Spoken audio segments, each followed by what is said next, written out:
for my last section, this is going to be about transporting emergency drinking water without your car. Now, why is it important to have this without your car? Because having your car is great, but when you have an emergency, what is convenient for you is not the practical option. So we're going to assume that we don't have access to our car, or if we do have access to the car, we don't have access to gasoline, because the gas stations, which still use a very antiquated filling approach of relying on a diesel truck to bring diesel and gasoline to the gas stations multiple times a week, that's going to get interrupted most likely. It could be because the roads are impassable. It could be because they don't have diesel to fill their diesel trucks to bring you the gasoline. It could be because the roads are unsafe, there's looting, there's a curfew. So this is where an electric vehicle could be an unexpected benefit. If you can charge your car at home because you have solar with the ability to bypass a grid outage, you have whole home backup, so you have access to your solar power even when the grid is down, you could charge your car. Transporting emergency drinking water without your car. So here are my suggested options, considerations. So a cargo e-bike with racks, that is what I have. I think it's a really useful alternative to having a car because it gives you several options. First, you can conceal the cargo, same as a car, of course, but you have two backup options. If your motor dies, if there's an EMP attack and you can't recharge the battery, you still have a bicycle that you can still power yourself. You can still bring the supplies from the handout center back to your place without having to walk and carry them. An e-bike like the Turn GSD has a 440 pound weight capacity. You can carry a trailer behind your bike if it's not an e-bike, or even if it is.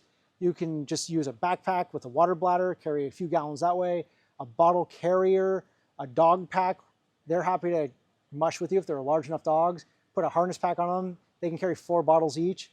It's a great way to just have them carry their own first aid supplies, which, if you've seen my other video, first aid for dogs that are topical, like the antiseptics, the bandages, the sprays, the wound care, if it's safe for the dog, it's probably safe for the human, not vice versa. So if you're going to carry first aid supplies and you have a pet, you might as well carry first aid supplies for the pet first because it's dual purpose.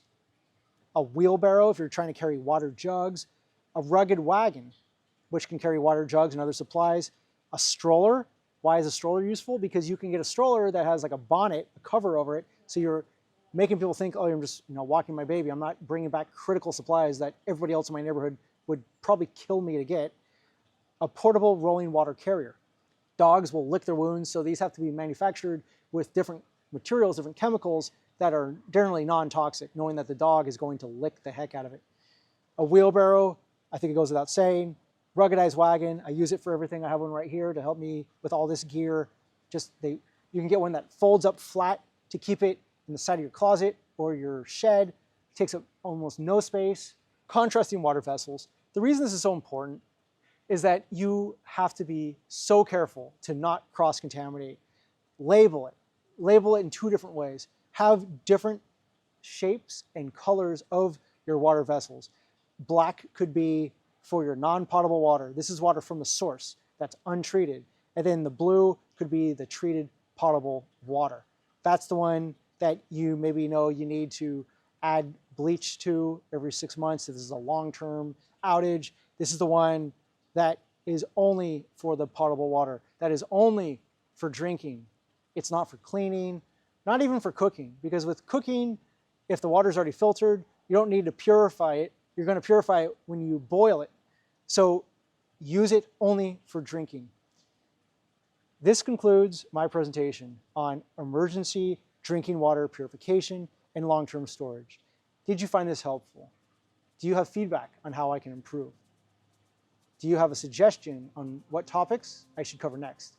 If you would leave your feedback in the form of a comment, I would extremely appreciate it. It would be very helpful to me.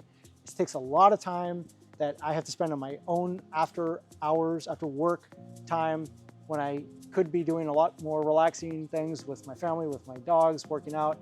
I hope it was worth the time I spent on it. The only way I will know is if you leave me some feedback. This costs me time. It doesn't cost you anything to leave a comment. And if you could do that, that would just be all I ask. I hope you learned something non-obvious. If you did, please share that. Thank you for your time. I know it's valuable.